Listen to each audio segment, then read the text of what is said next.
આ સાથે એક મહત્વના સમાચાર સામે આવી રહ્યા છે। કુખ્યાત ગેંગસ્ટર રવિ પૂજારીએ આણંદના ભાજપના મંત્રીને ધમકી આપી છે।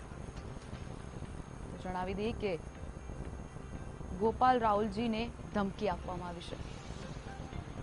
કુખ્યાત ગેંગસ્ટર રવિ પૂજારીએ આણંદના ભાજપના મંત્રી ગોપાલજી રાहुलજીને ધમકી આપવામાં આવી છે। તો એનઆરઆઈ મહિલા પાસેથી પણ માંગણી કરવામાં આવી છે। તો એનઆરઆઈ મહિલા પાસેથી 50 લાખની ખંડણીની માંગણી કરવામાં આવી છે। લંડનના નંબરથી બંને ધમકી ભર્યા ફોન આવ્યા છે। તો આ પ્રકારે કુખ્યાત ગેંગસ્ટર રવિ પૂજારી દ્વારા બે વ્યક્તિઓને ધમકી ભર્યા ફોન કોલ લંડનથી કરવામાં આવી રહ્યા છે। આણંદ જિલ્લાના ભાજપના મંત્રીને ધમકી આપવામાં આવી છે તેમજ એનઆરઆઈ મહિલાને 50 લાખની ખંડણીની માંગણી કરવામાં આવી છે।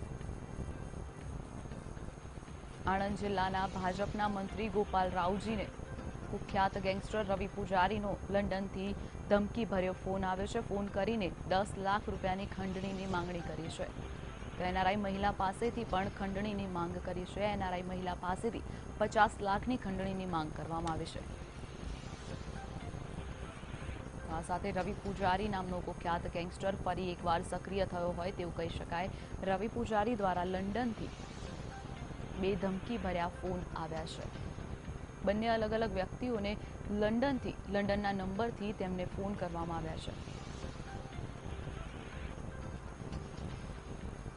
તો આ અંગે વધુ માહિતી માટે અમારા સંવાદદાતા વિમલ પટેલ જોડાઈ ગયા છે। તો વિમલ, જે રીતે આણંદના મંત્રીને ધમકી આપવામાં આવી છે કે એનઆરઆઈ મહિલાને ધમકી આપવામાં આવી છે, શું છે વધુ માહિતી? જે ચોક્કસ જણાવી છે, કુખ્યાત ગેંગસ્ટર રવિ પૂજારી આના વધુ બે લોકોના ખંડણી માટે ધમકી આપી હોવાનું સામે આવ્યું છે।